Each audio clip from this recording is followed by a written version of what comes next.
আপনি জানতেন আগে থেকেই যে সামহাও আপনি একটা সময় ক্রিটিসিজমের মুখোমুখি হবেন? তোমার কাছে মনে হচ্ছে ফাইন, একজন ডাক্তার সে দৌড়ে এসে কি বলে একটু শুনি। Enough is enough. আমি ইন্টারন্যাশনাল মানের সেবা দিব, কিন্তু উইদাউট এনি মানি, এবং মানুষ ভালো হবে উইদাউট এনি মেডিসিন। সে যতদিন সুস্থ না হবে তার সঙ্গে আমরা আছি। ওয়াও, আমি তো সব করছি ফ্রিতে। ততদিন আপনি যৌবন, চিরযৌবন। সুগার লেভেল কোথায় ছিল এখন কোথায় আসছে, HbA1c কোথায় ছিল এখন কোথায় আসছে, তার ওজন কত ছিল এখন কত আছে, সে ঘুমাতে পারতো না এখন ঘুমাতে পারছে, নামাজ পড়তে পারতো না এখন নামাজ পড়তে পারছে, আগে বিছানায় শুয়ে গেছিল এখন দৌড়াতে পারে। আপনি এত কনফিডেন্ট পান কিভাবে? Because I am with the truth. আপনি যখন সত্যের সঙ্গে কাজ করবেন আপনি কনফিডেন্ট পাবেন না। আমার লাখ লাখ রোগী ভালো হচ্ছে। পুরো মেডিকেল ট্রিটমেন্টের ডেফিনেশন চেঞ্জ করে দিচ্ছেন। জি, আমি আসলে চাচ্ছিলাম যে আজকে যারা এটা দেখবেন এই এপিসোডটা, তাদের অনেক কিছু ব্যক্তিগতভাবে রিয়েলাইজ করার সুযোগ আছে, ক্যারিয়ারের জায়গা থেকে এবং ডেফিনেটলি নিজের হেলথের জায়গাটা থেকে। আসসালামু আলাইকুম প্রিয় দর্শক, আপনাদের সবাইকে আমন্ত্রণ জানাচ্ছি all time milk bread presents দার্জিকি ব্রিয়ার শোতে। আজকের এই অনুষ্ঠানে আমি এমন একজনকে নিয়ে আপনাদের সামনে হাজির হয়েছি যার পরিচিতি সারা বাংলাদেশ ব্যাপী, যিনি স্বাস্থ্য খাতে তুমুলভাবে আলোচিত এবং অনেকের অনেক পছন্দের একজন মানুষ। সম্প্রতি কিছু কর্মকাণ্ডে তিনি একটু হলেও সমালোচিত হয়েছেন এবং সেই সমালোচনা থেকে আমাদেরও অনেক কিছু শেখার আছে। তাকে দেখলেই আপনারা চিনবেন, তিনি আমাদের সবার প্রিয় ডাক্তার জাহাঙ্গীর কবির। আপনাকে পেয়ে আমার খুব ভালো লাগছে। আসসালামু আলাইকুম প্রিয় দর্শক, আপনার পুরো টিমকে আমার পক্ষ থেকে শুভেচ্ছা জানাচ্ছি। জি, আমি তো ভেবেছিলাম যে আজকে আমার যতটুকু জানার আছে সব কিছু সামনাসামনি বসে জানবো, কিন্তু আমার মনে হয় দর্শকদেরও অনেক ডিমান্ড আছে। তার আগে একটু দুটো বিষয় নিয়ে কথা বলতে চাই, যে আপনার অনুমতিক্রমে।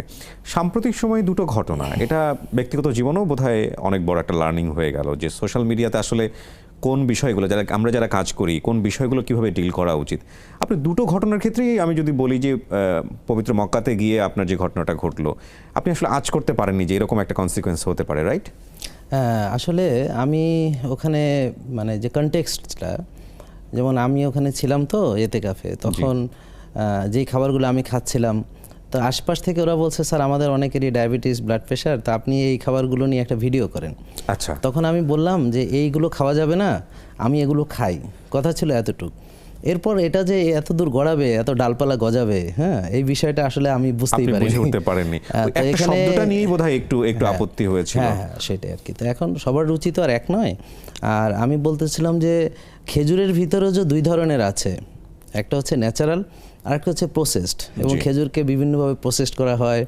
হ্যাঁ, তো ওই বিষয়টা আসলে যেহেতু 45 সেকেন্ডের ভিডিও, ওখানে তো বেশি কথা বলার, ব্যাখ্যা করার কোনো সুযোগ থাকে না।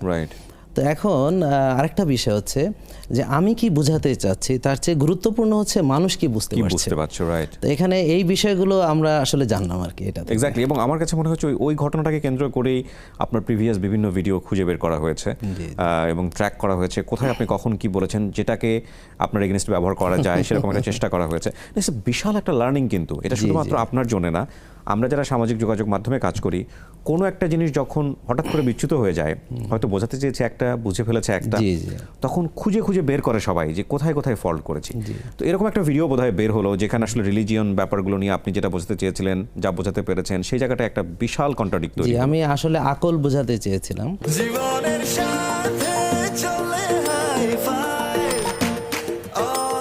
নিশ্চিন্তে খান স্বাস্থ্যকর অল টাইম পান, অল টাইম হেলদি লাইফ। তো এখানে যখন আমি ইন্ডিকেট করি তো সবাই ভেবেছিল আমি আমার মাথা বোঝাতে চাচ্ছি। তো আমরা তো বিশ্বাস করি আল্লাহর ব্যাপারে, যেভাবে কোরআনে এসেছে, হাদিসে এসেছে। আর আমরা তো আসলে ধর্মীয় লাইনে অতটা বুঝি না, ওদের বেশ কিছু টার্মিনোলজি আছে। পরে আমাকে আলেমগণ বললেন যে এগুলো নিয়ে আসলে হাজার হাজার পৃষ্ঠার লেখালেখি আছে, অনেক কিছু আছে। তা আমি বুঝলাম যে আসলে আমার যে লাইন, আমি সেটা নিয়েই বরং ভালো। তো আমি নিঃশর্ত ক্ষমা প্রার্থনা করলাম সবার কাছে, আলেমদের কাছে, এবং আমি এটাকে পজিটিভলি এই কারণে নিয়েছি যে শেখার আসলে শেষ নেই। তো ওনারা হচ্ছেন আমাদের ভুল ধরাবেন, আমরা সেখান থেকে শিখব। তো আমি খুব হ্যাপি এই কারণে যে আলহামদুলিল্লাহ আমাদের ভুল করার কোনো সুযোগ থাকলো না। তো কোনো কিছু হলে ধরাইয়ে দেওয়ার মতো লক্ষ লক্ষ মানুষ আছে। আমরা একটু ছোটবেলার গল্পটা শুনতে চাই। আপনি কেমন পরিবারে জন্মগ্রহণ করেছেন, ওই পরিবারে কেউ ডাক্তার ছিল কিনা, কিভাবে ডাক্তার হয়ে ওঠা, এগুলো একটু শুনতে চাই। আসলে আমার আব্বা ছিলেন আর্মিতে চাকরি করতেন, অনেক বড় অফিসারও ছিলেন না, সৈনিক হিসেবে জয়েন করেছিলেন, জেসিও হিসেবে রিটায়ার্ড করেছেন। আমার জীবনের বেশিরভাগ সময় বিভিন্ন ক্যান্টনমেন্টে কেটেছে। পোস্টিং হতো বারবার, এখান থেকে ওখানে চলে যেতাম। যেমন রাজেন্দ্রপুরে আমার লাইফটা আমার যতটুকু মনে পড়ে ছোটোবেলায় শুরু হয়েছিল। এরপরে আমি গ্রামে চলে যাই, ক্লাস 2-তে সরাসরি ভর্তি হই। 2 এবং 3 আমি গ্রামের আড়িপাড়া বাগেরহাট গ্রামে কচুয়া থানার ভিতরে ওই গ্রামের স্কুলে পড়াশোনা করি। এরপর চলে যাই কুমিল্লা ক্যান্টনমেন্টে, ওখানে আমি 4, 5, 6 পর্যন্ত পড়ি। 6-এ এসে চলে যাই রাজেন্দ্রপুর ক্যান্টনমেন্টে, 8-এ এসে চলে আসি ঢাকা ক্যান্টনমেন্টে, এবং তারপর ওখান থেকে শহীদ রমিজউদ্দিন উচ্চ বিদ্যালয়, যেটা এখন আপনারা জানেন কলেজ হয়েছে, ক্যান্টনমেন্ট কলেজ, ওখান থেকে এসএসসি পাশ করি 1990 সালে। এরপর হচ্ছে 92 সালে আদমজি ক্যান্টনমেন্ট কলেজ থেকে এইচএসসি পাশ করি। তারপর চট্টগ্রাম মেডিকেলে ভর্তি হই এবং 2000 সালে এমবিবিএস পাশ করি।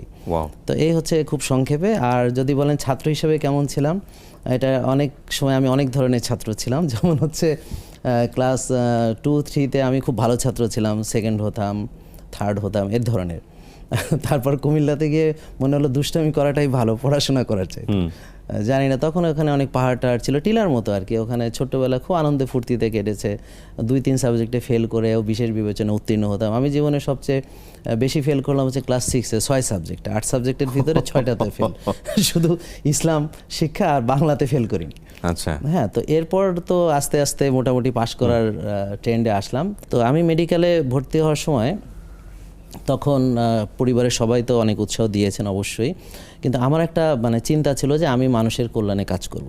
তো এই ধরনের কথা আসলে যখন কেউ সাকসেস হয় সবাই বলে, কিন্তু আমি ছোটোবেলা থেকে ভাবতাম, এবং কীরকম ভাবতাম আপনাকে বলি, যে এই যে পাথরকুচি পাতায় আমি উপকার পাই, থানকুনি পাতার উপকার আছে, তা এখন যেই জিনিসে মানুষ সুস্থ হয় সেগুলো নিয়ে শুধু কাজ না করে শুধু আমি কেন কেমিক্যাল নিয়ে কাজ করব। তো এখন দেখেন আমি কিন্তু আমার পরামর্শে এমনকি আপনাদেরকে চাল কুমড়ার জুস খেতে পরামর্শ দিচ্ছি, হলুদ খেতে বলছি, নারকেলের তেলও খেতে বলছি।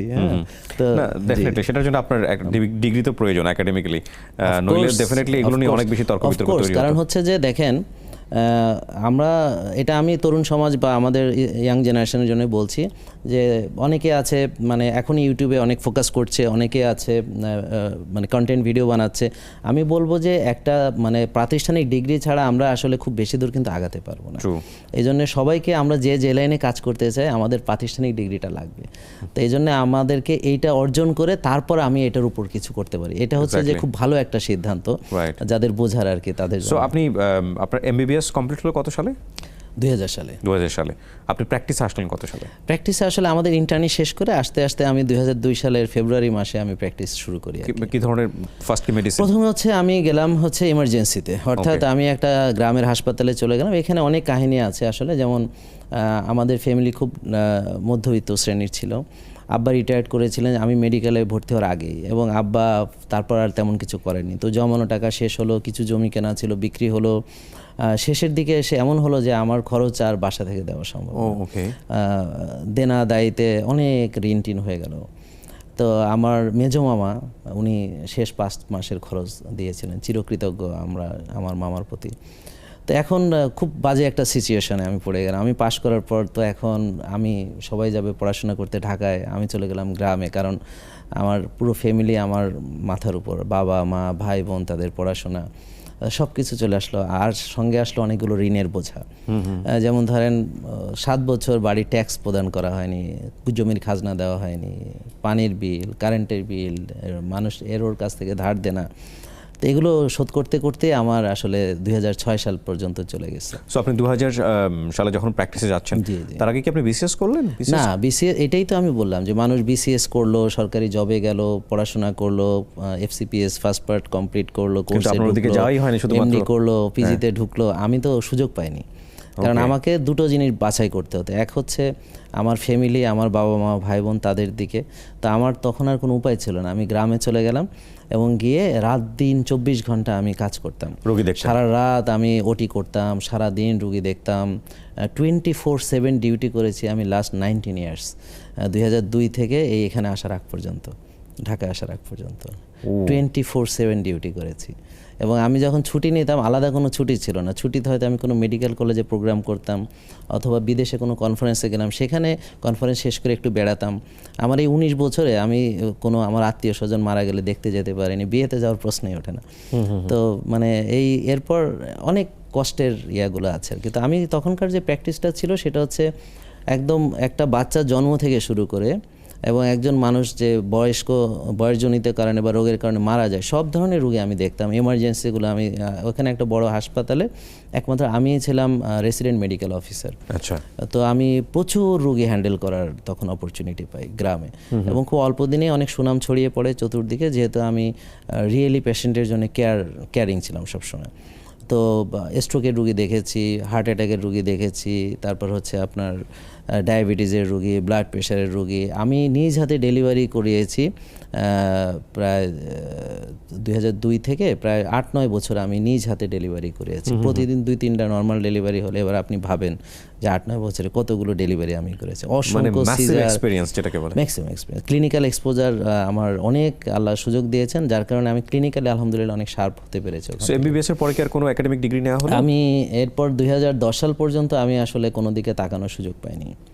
2010 সালে এসে আমার কাছে রিয়েলাইজ হলো যে দেখেন, একটা মানুষ এমবিবিএস পাশ করার পরে, ধরেন আমি পাশ করেছি 2000 সালে, কত আপগ্রেড হয়েছে, কত আপডেট, কত কিছু হয়েছে, বই চেঞ্জ হয়ে গেছে, ভার্সন চেঞ্জ হয়ে গেছে, চিকিৎসা বিজ্ঞান তো পরিবর্তনশীল। আমার কাছে তখন মনে হলো I am like a quack doctor, কারণ একাডেমিক ছাড়া। আর আমি সবসময় কিন্তু স্টাডি করতাম, স্টাডি পছন্দ করতাম। তো আমার মনে হলো যে I have to do something. তখন আমি আল্ট্রাসোনোগ্রাফি ভর্তি হই ঢাকাতে এসে, ওইখানে কোর্স করি। তারপর এফসিজিপি একটা কোর্স আছে, সেটাতে আমি ফার্স্ট হই। হ্যাঁ, তারপর হচ্ছে বারডেমে যাই, সিসিডি করি।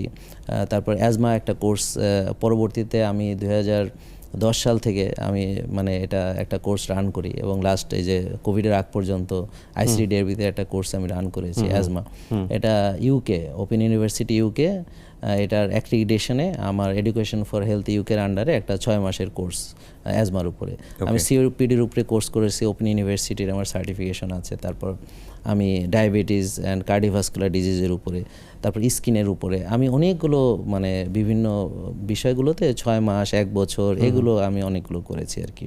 ওকে, তো এই হচ্ছে, এগুলো আসলে বিএমডিসি রিকগনাইজড কোনো ডিগ্রি না। সো আপনি এই যে ফেসবুক আপনার যে যাত্রা, আমার যতটুকু মনে পড়ে, আমি মেমোরি রিকল করতে পারি, আমার যতটুকু মনে পড়ে যে আমি আপনাকে প্রথম দিকের যে ভিডিওগুলো দেখতাম, সেখানে দেখতাম যে আপনি মাঠে ঘাটে দৌড়াচ্ছেন, দৌড়াতে দৌড়াতে এসে আপনি ক্যামেরার সামনে দাঁড়ালেন এবং তারপর আপনি কিছু অ্যাডভাইস দিচ্ছেন। একদম। সো হয় না, পৃথিবীতে যে কোনো ডিফারেন্ট এবং ইউনিক জিনিস মানুষের চোখে লাগে। জি, কন্টেন্ট মানে সেটা ডিফারেন্ট হতে হবে এবং ইউনিক হতে হবে, নইলে এটার ইম্প্যাক্ট থাকে না। তো আমার কাছে মনে হচ্ছে ফাইন, একজন ডাক্তার সে দৌড়ে এসে কি বলে একটু শুনি। প্রথম থেকে শুনতাম, পরে মনে হলো ইনিশিয়ালি ওই জিনিসগুলো আমার হয়তো বা ইম্পর্টেন্ট, আমার কাজে লাগবে না, পরে স্কেপ করে গেছি। ততদিনে মাশাআল্লাহ আপনি তো একটা জায়গা তৈরি করে ফেলেছেন, আলহামদুলিল্লাহ। এখন কথা হলো, ওই ইনিশিয়াল স্টেজে কি আপনার কোনো চিন্তা ভাবনা ছিল যে আপনি ফিউচারে কি করতে যাচ্ছেন, নাকি এগুলো ইচ্ছা করে ফেসবুকের স্টোরিটা? সেটা হচ্ছে যে দেখেন কিবরিয়া ভাই, ভাবিয়া করিও কাজ, করিয়া ভাবিও না। এখানে ঘটনা হলো যে আমি যেই কথাগুলো এখন বলি, বোল্ডলি বলি, এর জন্য অনেক সাহসের দরকার, আপনি নিশ্চয়ই বুঝে থাকবেন। পুরো কনভেনশনাল ট্রিটমেন্টে আপনি বাইরে গিয়ে একটা কিছু করছেন, আউট অফ দ্য বক্স সবাই হতে পারে না। এখন আমি যখন 2006 সালে হজে যাই, বিশ্বাস করবেন না, হেরা গুহাতে ওখানে যে জাবালে নূর, ওখানে উঠতে আমাকে কয়বার থামতে হয়েছে। ব্রিদিং প্রবলেম হচ্ছে? ইয়েস, ব্রিদিং প্রবলেম হচ্ছে, হাঁপাচ্ছি, তারপর মনে হচ্ছে যে আমি একটা পাথর, উঠছি না, মানে কেউ টেনে ধরছে। তখন নামার সময় ভাবলাম যে আমার ফিটনেস এত খারাপ, আমাকে ওজন কমাতে হবে, আরও ফিট হতে হবে, এইভাবে ভাবছি। ওখান থেকে আমার চিন্তাটা আসে। এরপর যখন আমি নিজে ওজন কমাতে গেলাম, কনভেনশনাল সব মেথড ট্রাই করে ব্যর্থ হলাম। ওকে, আমি কম খাই, আমি অল্প খাই, বারবার খাই, আমি ফ্যাট খাই না, ফ্যাট না খেয়ে দুর্বল হয়ে পড়ছি। হ্যাঁ, দের আর লট অফ ইস্যুজ আমি ফেস করেছি। করে এগুলো ব্যাপার কি, আমি তো রোগীদেরকে এগুলো পরামর্শ দেই এবং ওজন কমাতে পারছি, কিন্তু ধরে রাখতে পারছি না, কারণ আমি হাংরি হয়ে যাচ্ছি, আমার মেজাজ খারাপ হয়ে যাচ্ছে, মাথার চান্দি গরম হয়ে যাচ্ছে, রোগীদের সাথে মানে ভালো ব্যবহার করতে পারছি না, উল্টাপাল্টা বলে পরে মাথা গরম হয়ে যাচ্ছে। তো এই যে বিষয়গুলো ফিল করলাম যে ল্যাক অফ এনার্জি হলে কী কী প্রবলেম হয়। এখন এনার্জিও ঠিক থাকবে, আমার ওজনও ভালো থাকবে, আমি সুস্থ থাকবো, এই তিনটার কম্বিনেশন আমি আসলে খুঁজতেছি। তো পরে বিভিন্ন স্টাডি করতে করতে করতে করতে আসলে একসঙ্গে কি সব পাইছি তা না, লাস্ট প্রায় 16 ইয়ার্স ধরে আমি এগুলো নিয়ে মানে পড়াশোনা করছি। করার পরে লাস্টে যে ঘটনাটা, যেটার কথা আপনি বললেন, আমি ইউনিভার্সিটি অফ এডিনবারা ইউকে, ওখানে আমি একটা ফুল ফান্ডেড স্কলারশিপ পাই, এবং আমার স্যার মেন্টর যিনি জনাব জে মনসুর হাবিব, উনি অলরেডি পিএইচডি করেছেন ইউনিভার্সিটি অফ এডিনবারা থেকে। স্যারই আমাকে সব কিছু গাইড করে এটা ম্যানেজ করে দিয়েছেন। তো তো এখন আইএলটিএস দিতে হবে। আচ্ছা, এখন আমি তো চাকরি ছাড়তে পারবো না, চাকরির ভিতরে ওই 24/7 ডিউটি করে তার ভিতরে আমি আইএলটিএসের প্রিপারেশন নিচ্ছি। এখন আমার আর কোনো ঘুম টুম বা অন্য কোনো দিকে আর কোনো খেয়াল নেই যে আমাকে এটা করতেই হবে, এটা দিতেই হবে। এখন এর ভিতরে দেখলাম যে আমার দুটো জিনিস কাজ করছে। এক হচ্ছে এই যে আমি যে জ্ঞান অর্জন করলাম এতদিনে, লাস্ট 16 ইয়ার্সের রিসার্চ, আমি যে রুগীকে ডায়াবেটিসের পরামর্শ দিচ্ছি রুগী ওষুধ থেকে ভালো হয়ে যাচ্ছে, যে রুগীকে আমি ব্লাড প্রেশারের রুগীকে আমি পরামর্শ দিচ্ছি আমার যারা মানছে ওদের প্রেশার ওষুধ ছেড়ে দিতে পারছে, এটা তো একটা মিরাকল। এখন আমি কি এটা বিশ্বের সঙ্গে শেয়ার করব নাকি আমি ইংল্যান্ডে যে ওখানে ইউনিভার্সিটি এডিনবরাতে এটা করব? তা আমি একটা ডাবল কনফ্লিক্টের মধ্যে পড়ে গেছি, কোন দিকে যাব? দুইটা পথ। এদিকে গেলে স্যার খুশি হবেন, স্যার এত কিছু করছেন, না গেলে স্যার সিরিয়াসলি মাইন্ড করবেন, আমার মেন্টর আমার বাবার মতো। আর এদিকে আমি মনে করেন যে আমার মানে মানুষের সেবা করার এই অপরচুনিটি। তো এই যে কনফ্লিক্ট যখন মানুষের, তখন মানুষ কি করে মানে একটু হতাশ হয়ে পড়ে, একটু ডিমোরালাইজড হয়ে যায়। তো আমি ওই সময়টা এরকম একটা পজিশন, ওজন বেড়ে গেছে, আবার মোটা হয়ে গেছি, ডিমোরালাইজড হয়ে যাচ্ছি, কনফিউজড হয়ে গেছি, কি করব। তো তখন আমি একটা ফেসবুকে স্ট্যাটাস দিই আগে যে এনাফ ইজ এনাফ, হ্যাঁ, যে আমি এই কটা পয়েন্ট লিখি যে আমি এগুলোর উপরে, দেখবেন ওই পোস্টটা তো এখনও আছে, যে আমি নিজের কাজ করব, আজকে থেকে আমি ওজন কমানোর প্রোগ্রাম শুরু করলাম, 21 দিনের চ্যালেঞ্জ আমি আমাকে দিলাম। এতদিন আমি যা শিখছি, প্রতিদিন কি করছি, প্রতিদিন ভিডিও বানাবো, সকালে বানাবো, বিকেলে বানাবো। এই 21 দিনে আমার কয় কেজি কমে আমি রিয়েল টাইমে শেয়ার করবো। এটা 2006 সালে, 19, এটা হচ্ছে 19 সালে, 2019 সালে। তার আগ পর্যন্ত ফেসবুক আপনি তার আগ সিরিয়াসলি নেননি? পর্যন্ত আমি ফেসবুকে ভিডিও বানাতাম, আমারও খুব ভালো ভালো কন্টেন্ট ছিল। আমি ক্লাস নিচ্ছি আইসিডিআরবিতে, আমি ইন্টারন্যাশনাল কনফারেন্সে করছি, আমি অ্যাজমা নিয়ে ভিডিও বানাচ্ছি, ইনহেলার ডিভাইস নিয়ে ভিডিও বানাচ্ছি, যেগুলো ডাক্তারদের অনেক পছন্দ ছিল। তারা আমাকে খুব লাইক করতো। আমি হাজার হাজার ডাক্তার ট্রেনিং করিয়েছি। এবং ডাক্তার আপনাকে কেন পছন্দ করলো সে গল্পে আমরা আসবো। এবং ডেফিনেটলি এই জায়গাটায় আমার অনেকগুলো কোয়েরি আছে। It's a very interesting journey. এবং আমার মনে হয় দর্শক আজকে যারা এটা দেখবেন এই এপিসোডটা, তাদের অনেক কিছু ব্যক্তিগতভাবে রিয়েলাইজ করার সুযোগ আছে, ক্যারিয়ারের জায়গা থেকে এবং ডেফিনেটলি নিজের হেলথের জায়গাটা থেকে। জীবনের সাথে চলে হাই-ফাই, নিশ্চিন্তে খান স্বাস্থ্যকর অল টাইম পান, অল টাইম হেলদি লাইফ। 2019 সালের গল্প আমরা শুনছিলাম। আপনি তার আগে বিভিন্ন পেশাজীবীর মানুষরা যেটা করে সেভাবে আপনি আপনার কাজগুলো ফেসবুকে নিয়ে আসতেন এবং আপনি বলছিলেন যে আপনি ডাক্তারদের খুব পছন্দের ছিলেন, শুধু ডাক্তার না ফার্মাসিস্টদেরও বোধহয় অনেক পছন্দের ছিলেন। এবং 2019-এর পরে আপনার ওই চ্যালেঞ্জ এবং তারপরে আপনার রিয়েলাইজেশন নিশ্চয়ই ভিন্ন একটা যাত্রার গল্প, একটু শুনি কি হলো। না, আমি কিভাবে আগেই বলেছি, ভাবিয়া করিও কাজ, করিয়া ভাবিও না। আমি কি করতে যাচ্ছি এই ব্যাপারে আমার অনেক প্ল্যান ছিল, আমার প্রিপারেশন ছিল, যেগুলো আপনি যদি সুযোগ পান বা দেন তাহলে আমি হয়তো কিছু ডেফিনেটলি আমি শুনতে চাই আপনার কাছ থেকে। সেটা হচ্ছে ওই সময় আমি কিন্তু আগেই জানতাম যে কি ঘটবে, আই নো দ্য রেজাল্ট। আমি রিয়েল টাইম মানুষকে দেখাতে চাচ্ছিলাম রেজাল্ট, যে আমি জানি যে আমার এই পর্যন্ত কয়েকশো রুগীকে আমি ডায়াবেটিসের পরামর্শ দিয়েছি, সবাই ভালো হয়েছে, আমার রেজাল্ট ছিল। এখন আমি এটা সোশ্যাল মিডিয়াতে বলার আগে আমাকে তো কিছু প্রিপারেশন নিতে হবে, বুঝতে পারছেন? এটা ছিল করে দেখানোর জায়গাটা। এর আগ পর্যন্ত আমি ওগুলো নিয়ে ভিডিও বানাইনি। এর আগ পর্যন্ত আমি ভিডিও বানিয়েছি ধরেন অ্যাজমা রিলেটেড, সিওপিডি রিলেটেড, হ্যাঁ, inhaler device related, nebuliser related, বিভিন্ন কনফারেন্স আমার লেকচারগুলো, ইন্টারন্যাশনাল কনফারেন্সের লেকচারগুলো, আইসিডিআরবি যে ট্রেনিং প্রোগ্রামগুলো, অ্যাজমার উপরে প্রচুর আমার ভিডিও আছে, আপনি দেখতে পাবেন। তো এগুলো যেগুলো হচ্ছে আমার সায়েন্টিফিক্যালি আমি প্রুভ করতে পারি, যেগুলো নিয়ে অনেক জার্নাল আছে, যেগুলো নিয়ে আমার গাইডলাইন আছে, যেগুলো বইয়ের বাইরের কিছু না, আউট অফ দ্য বক্স কিছু না, এভরিথিং উইদিন দ্য বক্স। তো এরপর যখন আমি ওজন কমানোর এই জার্নিটা শেয়ার করলাম, তো সেখানে আমি কি করলাম, সবাই ভাত খায়, আমি ভাত খেলাম না, আমি রুটি খেলাম না, আমি দুধ খেলাম না, আমি ফল খেলাম না। এইটা বুঝতে পারছেন কত বড় একটা আপনার মানে কনভেনশনাল একটা আঘাত, যে কি ব্যাপার, ভাত খাচ্ছে না, রুটি খাচ্ছে না, ফল খাচ্ছে না, ফলের মতো চিন্তাই করতে পারে, ফল খাচ্ছে না, আই মিন এত পবিত্র একটা জিনিস ফল খাচ্ছে না, হ্যাঁ, তো ফল খাচ্ছে না, দুধ সবচেয়ে পুষ্টিকর জিনিস সে খাচ্ছে না, তো এটা কি করে সম্ভব? তো এখানে এই কনফ্লিক্ট তো ওখানে শুরু হলো আর কি। তো আমি যখন ভেবেছি যে আমি যে কোনো একটা পথ বেছে নেব, তাহলে আমি হয় পিএইচডি করতে যাব অথবা আমি আমার কেরিয়ারকে বিসর্জন দিয়ে আমি এখানে যাব। তাহলে আমি তো আগে ভেবে নিয়েছি, প্রথমে আমি বিএমডিসি রেজিস্ট্রেশনটা যতটুকু হালনাগাদ করলে করা যায় ততটুকু করে নিয়েছি, বিকজ আমি তো আগেই জানি কি ঘটবে। আমি তো আগেই জানি কি করবে। তো এখন আপনি সারা জীবন বলা হয়েছে ডায়াবেটিস কখনো ভালো হয় না, আমি বলছি ডায়াবেটিস ভালো হয়। আর এখন তো লাখ লাখ রুগী ভালো হয়েছে এবং 7 দিনেই সে ডায়াবেটিস মুক্ত হয়ে যাচ্ছে, যারা আমাকে মানছে, যারা মানে মুক্ত হওয়ার মতো। এটা কি ফুললি কিওরড বলবো আমরা? 100% কিওর হবে, আমি বুঝাচ্ছি কেন। আমি আই উইল এক্সপ্লেন। এখন ধরেন কিবরিয়া ভাই আপনি জিম করছেন, আপনি জিম ছেড়ে দেন, আগের লাইফস্টাইলে যান, আপনার এই ফিগার থাকবে? থাকবে না। তো এখানে ঘটনা হচ্ছে এটা। ডায়াবেটিস মানে কি, মানে কোষে জায়গা নেই, ফ্যাট জমে গেছে, you must burn your fat. হ্যাঁ, আপনার কোষের ওভারলোড কমাতে হবে। ফ্যাট বার্নিং করলে সুগারটা কোষে ঢুকবে, ঢুকলে আপনি ব্যায়াম করবেন, বার্ন করবেন। আপনি ভাত খেলে কি আসা যায়? কোনো প্রবলেম না। একজন কৃষক Right. দুবেলা ভাত খায়, 12-14 ঘন্টা পরিশ্রম করে। Right. আমরা 12-14 সেকেন্ড পরিশ্রম করি না, আমরা 6 বেলা খাই। তো এখন আপনি যদি মেনটেন করেন, ডায়াবেটিস তো কোনো রোগ না, এটা ওভারলোড, শেষ। এখন টাইপ 1 ডায়াবেটিস সেটা ভিন্ন জিনিস, ওটা নিয়ে আমার কনসার্ন না। কারণ আমি বলেছি যার ইনসুলিনের অভাব তাকে ইনসুলিন দিতে হবে। আমি যেটা করছি এভিডেন্স বেসড কাজ করছি। What is evidence based?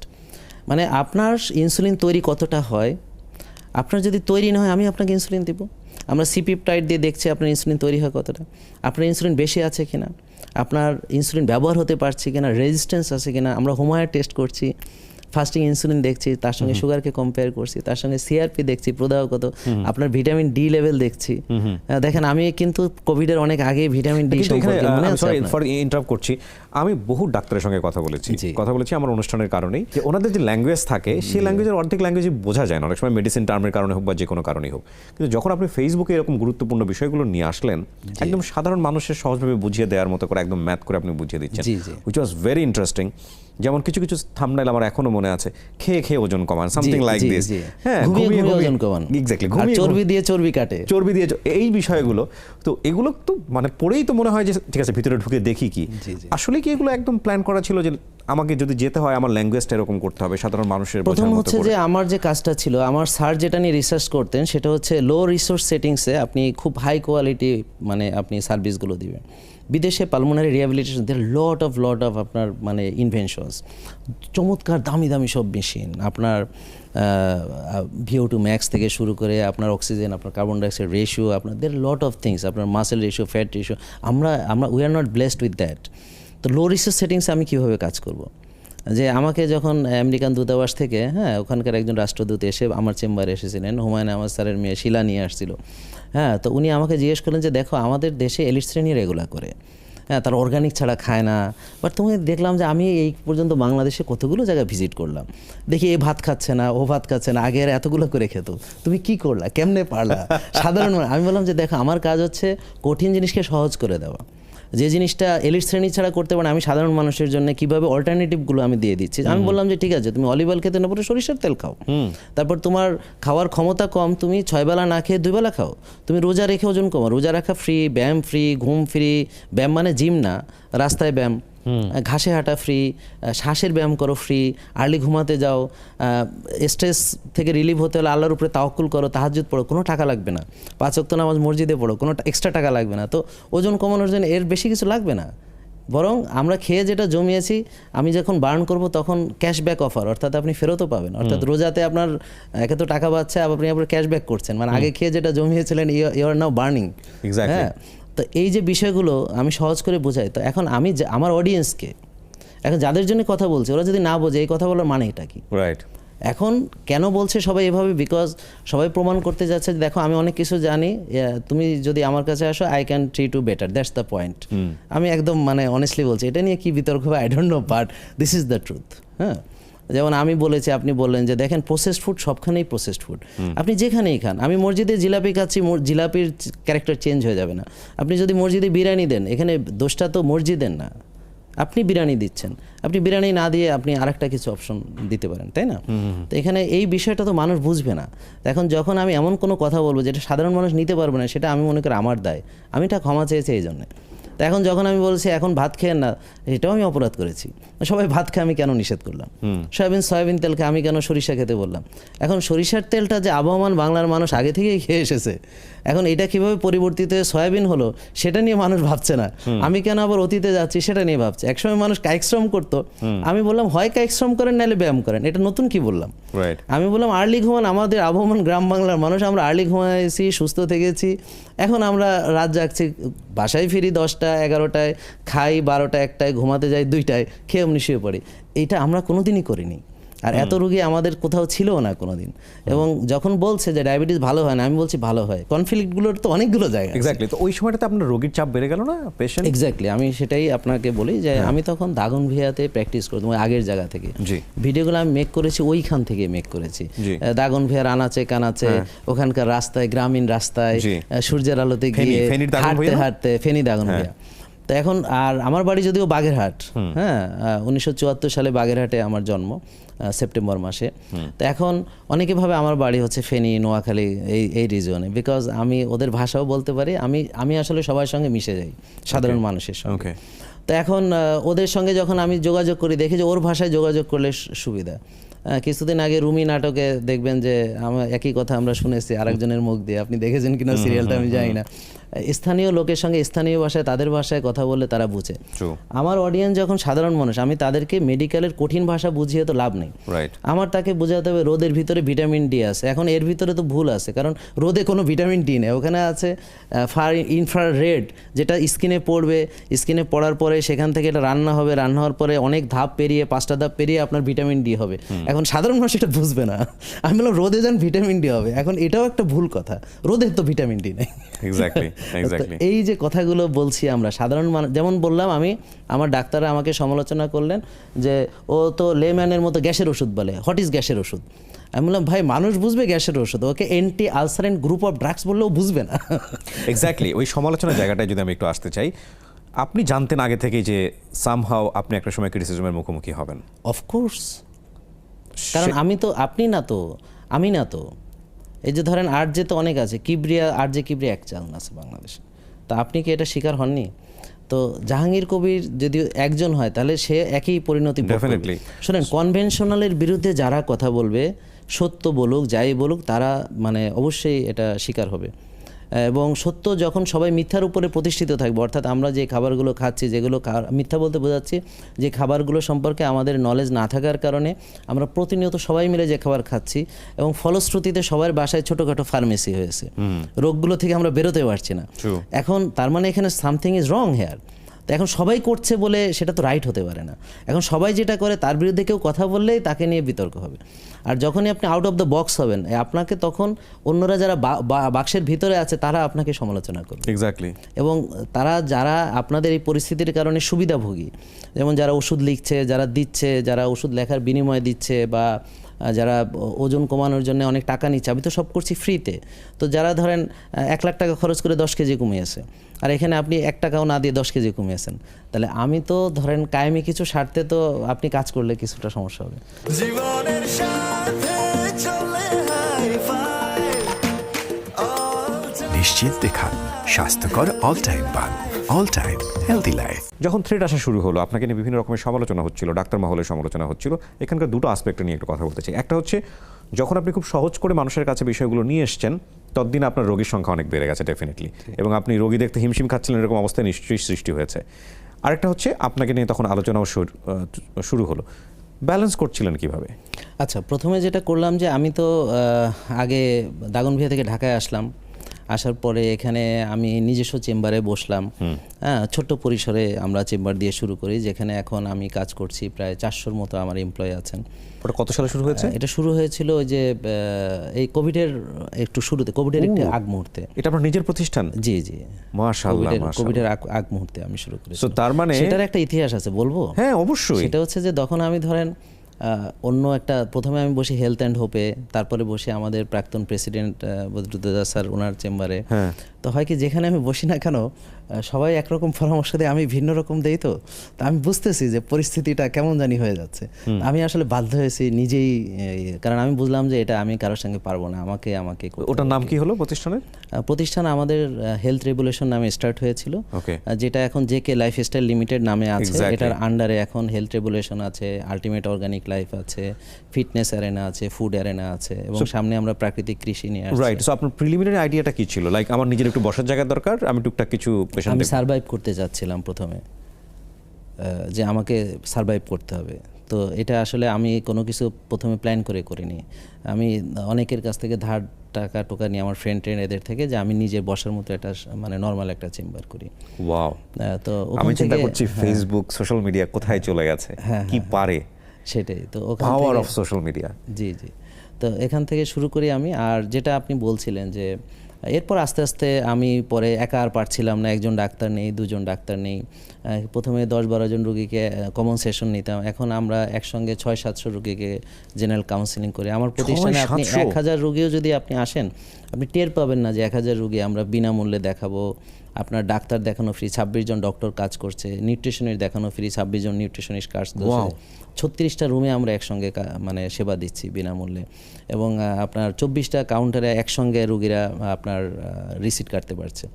অর্থাৎ 4টা রুগী গেলে 100 রুগী আপনি এন্ট্রি হয়ে যাচ্ছে, মানে সিরিয়ালের কথা। এটা তো জিওমেট্রিক্যাল হারে বেড়েছে।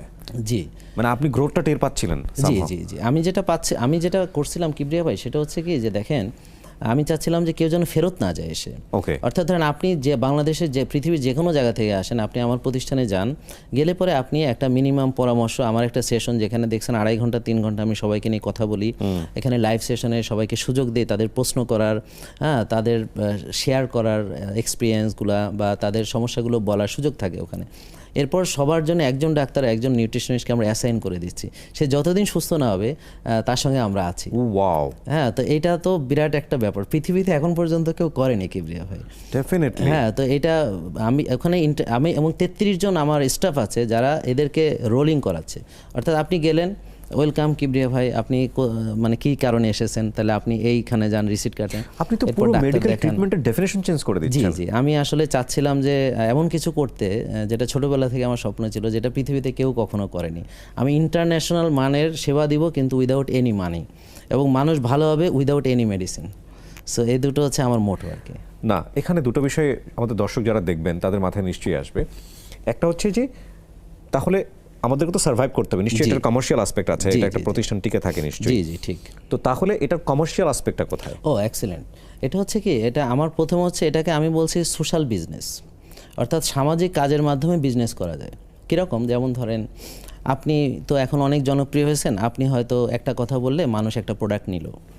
তো এখন আমি কি করছি এখানে, আমি যেটা করছি যে পেশেন্টরা বললো কি যে স্যার আমরা তো অর্গানিক কোকোনাট অয়েল পাচ্ছি না, হ্যাঁ, আমার এখানে আছে, তুমি চাইলে এখান থেকে নিতে পারো। বাংলাদেশে অর্গানিক কোকোনাট অয়েল নেই। আপনি বলছেন সেন্ট্রিফিউগাল এক্সট্রাকশন, এই সেন্ট্রিফিউগাল এক্সট্রাকশন কোথাও নেই। এখন আপনি বলছেন একটা জিনিস আমরা পাচ্ছি না, তো এই কথা বলার মানে কি? তো এখন আমি বিপদে পড়ে গেলাম, তা আমি আনলাম যে আমার এখানে আছে, তো ওরা খুব খুশি হলো যে পাচ্ছে। আর একদল লোক বললো তুমি ব্যবসা শুরু বিজনেস করছো। আইডিয়া, আমাকে বলে ব্যবসায়িক শুরু করছো। রাইট। আচ্ছা, এখন ধরেন আপনি আমার ওখানে পরীক্ষা করাচ্ছেন, আমি সবচেয়ে ধরেন রোশ, হিটাচি, সিমেন্স, সবচেয়ে পৃথিবীর নাম্বার 1 যে ইয়েগুলো আপনি দেখবেন আমার ওখানে গেলে, এর উপরে আর কোনো মেশিন নেই পৃথিবীতে। রেফারেন্স ল্যাবগুলো সেই মেশিনে টেস্ট করে। আমি আপনাকে সর্বোচ্চ ভালো মেশিনে টেস্ট করাচ্ছি উইথ 20% ডিসকাউন্ট। এবং অন্যান্য জায়গায় আপনি ডাক্তার দেখাতে ভিজিট দেন, অনেক সময় রিপোর্ট দেখাতেও কিছু দেওয়া লাগে, হ্যাঁ, তারপর ওখানে এক্সট্রা ডিসকাউন্ট হয়তো পাওয়া যায় না, কিন্তু এখানে আপনি সবই পাচ্ছেন। Doctor free, nutritionist free, post counselling free, এবং আপনি রিপোর্ট দেখানো ফ্রি, এভরিথিং। আবার আপনি ওষুধ মুক্ত সুস্থ হচ্ছেন। রাইট। তো এখন আপনার ওই যে পরীক্ষা থেকে তারপরে আমার যে আর্নিং, ওটা আমি ওখানে ব্যয় করছি। তো একজন ডাক্তার থেকে 26 জন হয়েছে, একটা রুম থেকে 36টা হয়েছে, হ্যাঁ, 3-4 জন স্টাফ থেকে এখন 400 স্টাফ হয়েছে। এবং ওদেরকে আমরা একবেলা খেতে দিই, ওদেরকে আমরা সন্ধ্যার পরে ছেড়ে দিই, ওদেরকে রাত্রে ঘুমাতে দেয়, ওদেরকে জিম ফ্যাসিলিটিস দিচ্ছি সামনে ইনশাআল্লাহ। 400 জন এমপ্লয়ি। সো এটা এখন কতগুলো প্রতিষ্ঠানের কম্বিনেশন এখানে? এখানে আমি যতগুলোর কথা বললাম যে 5টা প্রতিষ্ঠান। 5টা প্রতিষ্ঠান, সবই লিমিটেড? না, লিমিটেডের আন্ডারে 5টা প্রতিষ্ঠান। লিমিটেড আন্ডারে 5টা প্রতিষ্ঠান। তার মানে এখানে আপনার যদি আমি অ্যাসেট ভ্যালুর কথা চিন্তা করি, আপনি প্রথমে বলেছিলেন যে ধার করে শুরু করেছিলাম কোভিডের সময়টাতে। যদি প্রতিষ্ঠানের অ্যাসেট ভ্যালুর একটা হচ্ছে সম্ভাবনার জায়গাতে একটা আনলিমিটেড সম্ভাবনা, আলহামদুলিল্লাহ, কিন্তু অ্যাসেট ভ্যালু কত এই প্রতিষ্ঠানের এখন? আসলে এই বিষয়টা আমি এই মুহূর্তে আমি বলতে পারবো না আপনাকে, তবে হয়তো মেবি 30-40 crore, মেবি 30 থেকে 40 কোটি টাকা হতে পারে। তবে আসলে হয়েছে কি, ব্র্যান্ড ভ্যালু তো কয়েকশো কোটি টাকা হবে। না, এখানে বিষয়টা কি আমি বলি, বিষয়টা হচ্ছে যে আমি এটা কেন বাড়ছি না, কারণ আমার ওদেরকে বারবার নির্দেশ দিচ্ছে আমি যে দেখো তোমরা আমার এই সেবামূলক কাজ করার জন্য ঠিক যতটুকু বিজনেস, এর বেশি বাড়বা না। ওকে। কেন? ধরেন আমি ফ্র্যাঞ্চাইজ করতে পারি, আমি অনেক ইয়ের সঙ্গে করতে পারি, আপনি জানেন, হ্যাঁ, আমি চাইলে অনেক কিছু করা সম্ভব। আমি চাইলে রেস্টুরেন্ট বিজনেসটাকে এই পর্যায়ে নিতে পারি যে আমি 12টা-1টা পর্যন্ত বিজনেস করি, আমি 7টায় ওটা ক্লোজ করে দিই। রেস্টুরেন্টও আছে? রেস্টুরেন্ট 7টায় ক্লোজ করে দিই। ওকে। হ্যাঁ, বুঝতে পারছেন? তাহলে রেস্টুরেন্ট আসলে চলে কখন? 10টার পরে। কিন্তু আমার মোটো কি 7টার ভিতর খাওয়া শেষ করতে হবে। আমি আমার প্রিন্সিপালকে কম্প্রোমাইজ করে কিছু করি না। ওকে, আর আপনি দেখেছেন আমি কখনো ফেসও বিক্রি করি নাই, না, মানে definitely. আপনি দেখবেন না যে আমি কোথাও অন্য কোনো কিছু বলছি। সো আপনি কি মানে একটা একদম ফুল ডিসিপ্লিন 360 ডিগ্রি সেবা দিচ্ছেন কিনা, মানে 360 ডিগ্রি সার্ভিস জি, যেটাকে আমরা জি, বলি, যে খাবারের জন্য রেস্টুরেন্ট করেছেন, জি, জি। প্রোডাক্টের জন্য আপনার প্রোডাক্ট আছে এখানে, জি। ডাক্তারের জন্য আপনার ডাক্তার আছে, জি জি ওয়াও, নিউট্রিশনিস্ট, জিমও এবং আছে। আমাদের জিমও ফ্রি। ওকে, জিম ফ্রি কিভাবে? যেমন ধরেন আমার রোগীরা যে জিমে পরামর্শ নিবে, হ্যাঁ। তো ওরা তো আর এখানে রেগুলার জিম করবে না, Right. রাজশাহী থেকে এসেছে, Right. ওকে আমি সব বুঝিয়ে দিব, 1 মাস পরে 2 মাস পরে আবার আসবে। এটার জন্য আমরা কোনো পেমেন্ট নিব না, শুধু রেগুলার যারা করবে ওরা মেম্বারশিপ নেবে। কিন্তু তাদেরকে আবার আমরা রেস্টুরেন্টে ডিসকাউন্ট দিব, প্রোডাক্টে ডিসকাউন্ট দিব, তারা ডাক্তার দেখাবে ফ্রি, নিউট্রিশনিস্টের পরামর্শ ফ্রি পাবে, টেস্টে ডিসকাউন্ট পাবে। দেখা গেল সে যত ঘাম ঝরাবে তার তত টাকা বাঁচবে। এই যে প্রোডাক্টগুলো আপনি এখন অর্গানিক হিসেবে দিচ্ছেন, এগুলো তো আপনি নিজে উৎপাদন করছেন? না, এগুলো সব দেশের বাইরে থেকে আনা, আমাদের দেশে অর্গানিক হয় না। আচ্ছা। দেশে থেকে শুধু ঘিটা করতাম, ওটাও এখন লিমিটেড হয়ে গেছে, শুধু সরিষার ঘানি বাগানো সরিষার তেল ছাড়া বাকি সব কিছু দেশের বাইরে থেকে। এগুলো নিয়ে যদি কেউ কখনো চ্যালেঞ্জ করে? জি, আমাদের third party certification, USD organic certification, হ্যাঁ সব কিছুই আমাদের আছে। আচ্ছা। এবং আমরা আনছি, যেমন ধরেন আমার অলিভ অয়েলটা যাদের 150 বছরের গার্ডেন, ওদের থেকে ডিরেক্ট আনি, এখানে কোনো ভায়া নেই। হ্যাঁ, তো এগুলো অলরেডি তো টেস্ট। মাঝখানে মধ্যে একটা ছোটখাটো সমস্যাও ফেস করতে হলো, জি, জি। ভোক্তা অধিদপ্তর থেকে গিয়েছিল আপনাদের ওখানে, এবং যাওয়ার পরে আপনি ওখান থেকে বারবার বলছিলেন যে না, আমাদের প্রবলেমটা আসলে এই জায়গাটায়, আমাদের প্রোডাক্টে কোনো প্রবলেম নাই, লেভেলিং এর রেজিস্ট্রেশন প্রবলেম ছিল। যেমন ধরেন লেভেলিংটা কোথায় করবে আর কারা করবে, এটা নিয়ে প্রবলেম ছিল, এছাড়া আর কোনো প্রবলেম ছিল না। ওটা কি ঠিক হয়েছে এরপরে? ওটা তো সঙ্গে সঙ্গেই হয়েছে আসলে, ওটা আচ্ছা। সঙ্গে সঙ্গেই হয়েছে। তবে এখানে অনেক কথা বলার সুযোগ থাকে, আমরা বিতর্ক এড়াতে কোনো কথাই বলবো না, শুধু বলবো যে আমাদের প্রোডাক্টগুলো আপনি সেল ভলিউম দেখলে আপনি বুঝবেন যে আপনি ধরেন আপনি একটা প্রোডাক্ট কিনেছিলেন আগে, আপনি আবার ব্যবহার করে আবার নিচ্ছেন, এবং এভাবে আপনি গত 4 বছর ধরে নিচ্ছেন, এবং শুধু নিচ্ছেন তা না, আপনি অন্যদেরকে উৎসাহ দিচ্ছেন। তা প্রোডাক্টের মান ভালো না থাকলে এটা তো সম্ভব না। এটা হচ্ছে যে আমার ফিডব্যাক। হ্যাঁ, আমি বলেছি ডাক্তার জাহাঙ্গীর কবিরের কথায় তোমরা প্রোডাক্ট নেবা না, আমার প্রোডাক্ট কথা বলবে। তুমি খাওয়ার পর কেমন ফিল করো, তুমি আমার প্রোডাক্ট পরে খুঁজে বেড়াবা। যেমন আমার কোকোনাট অয়েল শর্ট থাকলে মাথা খারাপ হয়ে যায়। I must try. Of course you must I try. must try. আপনি আমি এমসিটি খুবই ট্রাই করবেন। impressed. সোহেল ভাই আমার ওখান থেকে এমসিটি নিয়ে গেছে, আমাদের বলছে যে সোহেল দা যে জাহাঙ্গীর ভাই আসছিল। এমসিটিটা দেন। আমি কি আপনি এমসিটি, আরে এমসিটি নিব না মানে MCT আমি টা কি? এমসিটি পাচ্ছি না। MCT টা এই কি? যে আপনি জিম করেন, আপনার এমসিটি না, না, আমার অনেক কিছুতেই জানা ছিল না। Medium chain triglyceride. আপনি বুলেট কফি ট্রাই করতে হবে, হ্যাঁ, উইথ এমসিটি, উইথ আপনার ডিরাইবোজ, উইথ কোকোনাট অয়েল, উইথ আপনার ঘি। হ্যাঁ, এইটা দেখবেন যে আপনি জিমের আগে দিবেন, দেখবেন যে এবার তো ডাবল জিম। আমি আপনার জিমে আসতেছি আর কি। শিওর। জীবনের সাথে চলে হাই ফাই নিশ্চিন্তে খান স্বাস্থ্যকর অল টাইম পান। All time healthy life. আমরা ওই জায়গাগুলোতে একটু ফোকাস করতে চাই, লাইক কনফ্লিক্টের জায়গাগুলো, জি, জি। এবং যেখানে আপনার সঙ্গে একা বিরোধ ছিল, সেখানে আপনি পুরো একটা প্রতিষ্ঠান দাঁড় করিয়ে ফেললেন, এবং বিরোধের জায়গাটা আরো বড় হয়ে গেল। সো এগুলো আপনি ম্যানেজ করেন কিভাবে আসলে? আসলে কি কিবরিয়া ভাই, যেমন ধরেন যে সকল ডাক্তাররা না বুঝে আমার বিরোধিতা করছে, এরা অনেকে এখন আমাকে ফলো করে, আমার পরামর্শগুলো তারা দেয়। তো এখন নতুন আরেক দল তৈরি হয়, আবার ওরা বুঝে আবার চলে আসে, আরেক দল নতুন তৈরি হয়। এটা কিন্তু কোনো দিন শেষ হবে না। তা আপনাকে ভুল বোঝার লোকের পৃথিবীতে কোনো দিন অভাব হবে না। তো এটা পার্ট অফ লাইফ। সো এটা নিয়ে আমরা যেটা করি যে আমরা আমাদের ভুলগুলো স্বীকার করি, আমরা ভুল যেন না করতে পারি, তারা যে সমালোচনা করে এটাকে অ্যাপ্রিসিয়েট করি, তারা যেন আমাদের ভুলগুলো ধরিয়ে দেয়।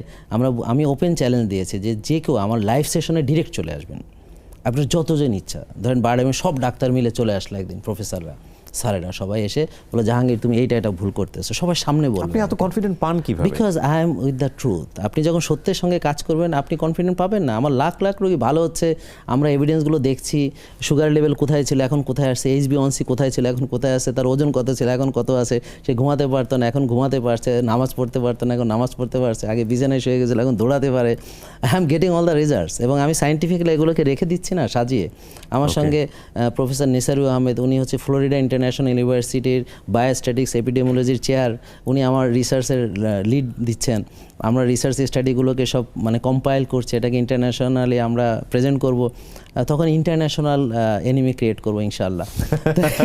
এখন তো আপনি বুঝতে পারছেন না, বাট আমাদের তো হচ্ছে আপনি যখন কল্পনা করবেন, আপনি যখন ভাববেন, তো পুরো পৃথিবী নিয়ে ভাবতে হবে, শুধু দেশ নিয়ে ভাবনা। You must dream big, global citizen. Very very big. It should be no limit. হ্যাঁ, উই আর লিমিটলেস। এই যে বিষয়গুলো বিষয়গুলো নিয়ে ভাবতে হবে, কারণ আপনি যাই করেন আপনাকে বাধা দেওয়ার লোক থাকবে, তাই বলে আপনি কাজ বন্ধ করা যাবে না, আপনাকে কাজ আরও বেগবানভাবে চালিয়ে দিতে হবে। তো আমাকে এগুলো আরও উৎসাহ দেয়। আমি যখন কেউ কিছু বলে না আমি একটু বোর ফিল করি, তো ওরা যখন সবাই বলে তখন আমি ওহ মানে I am doing something, is contributing, মানে সোসাইটিতে কিছু কন্ট্রিবিউট করছে, সো কোথাও কোথাও লাগছে, না লাগলে বোঝা যাবে না যে আপনি আসলে কিছু করছেন না, কিনা। definitely। আমি বোধহয় রিসেন্টলি আপনার একটা পোস্ট দেখলাম, ওখানে বোধহয় আপনি রিপ্লাই দিচ্ছিলেন যে কাফনের কাপড় বেঁধে এই রাস্তায় নেমেছে। রিয়েলি তাই, কারণ হচ্ছে যে আমি যেদিন প্রথম সোশ্যাল মিডিয়াতে ওপেনলি বললাম যে ডায়াবেটিস ভালো হয়, প্রেশার ভালো হয়, যেটা কিনা সবাই বলছে কখনো ভালো হবে না, তা আমি বুঝে শুনে বলেছি। আমার কথা হচ্ছে হয় আমি টিকবো, নাইলে আমি চালিয়ে যাব, কিন্তু আমি নিজে থেকে থেমে যাব না, আমাকে অন্য কাউকে থামিয়ে দিতে হবে। আপনি নিশ্চয়ই অনেক থ্রেটও পেয়েছেন এই। ঠিক ওভাবে না, ইনডাইরেক্টলি, বিকজ আসলে আমাকে জানি না কেন ডিরেক্টলি কেউ কিছু বলতে আসলে সামনে কোনো দিনই বলেনি সরাসরি, এরা ওই এদিক ওদিকে, কিন্তু সরাসরি চোখের সামনে আসলে সবাই দেখি অনেক রেসপেক্ট দিয়ে কথা বলে, হাসিমুখে কথা বলে।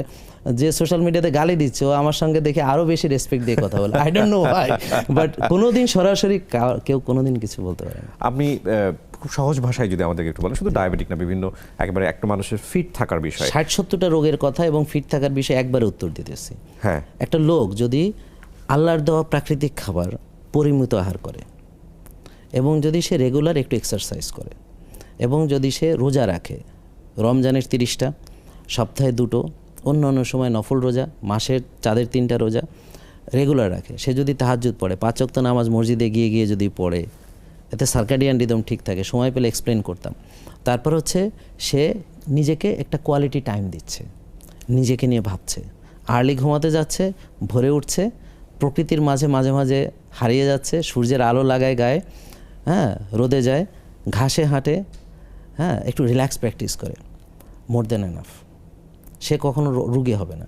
এখন যারা হয়ে গেছে ডায়াবেটিস রুগী, চিনি বাড়া রোগ, ভাত মানে চিনি, রুটি মানে চিনি, ফল মানে চিনি, দুধ মানে চিনি, তো এগুলো বাদ দিয়ে কিছুদিনের জন্য, নট মানে ফর দ্য এন্টায়ার লাইফ না, সারা জীবনের জন্য, কিছুদিনের জন্য বাদ না দিয়ে সে সত্যি কোনোদিন ভালো হতে পারবে না। তো এই জন্য তাকে এটা সাময়িক বিরত থাকতে হবে, কতদিন, যতদিন কোষ খালি না হচ্ছে। Pressure same, fatty liver same, লিভারের ফ্যাট জমে গেছে সেটাকে বার্ন করতে হবে, তাহলে ফ্যাট বার্ন, তাহলে কোষে ফ্যাট জমে গেছে বার্ন করতে হবে, মানে সেই ফ্যাট বার্ন। তা আপনি যেমন ওজন কমিয়েছেন, ফ্যাট বার্ন করেছেন আপনি, তাই না, এবং মাসল গেইন করেছেন, ঠিক আছে। তো কেউ যদি তার ফ্যাটটাকে বার্ন করতে পারে হেলদি ওয়েতে, এবং যদি সে মাসেলকে বিল্ড করতে পারে, এই মাসেল আপনার চর্বি খায়, এই মাসেল চিনি খায়, তা আপনি শুধু মাসেলটা ভালো রাখলেই তো আপনি অনেক ভালো থাকবেন। এবং যতদিন আপনি মাসেলকে পাম্প করতে পারছেন, বিল্ড করতে পারছেন, ততদিন আপনি যৌবন, চিরযৌবন।